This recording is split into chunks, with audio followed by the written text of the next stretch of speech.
ध्यानम् आत्मानं शिवात्मानं श्रीरुद्ररूपं ध्यायेत्।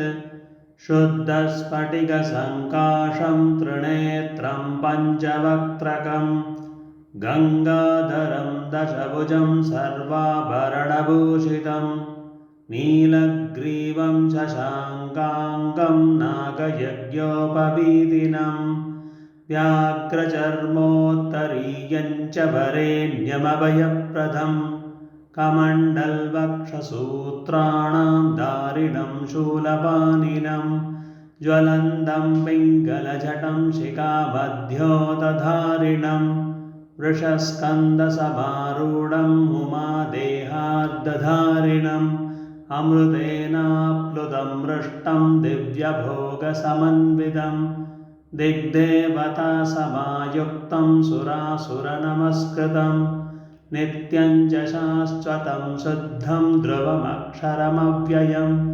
सर्वव्यापिनमीशानं रुद्रं वै विश्वरूपिणम्।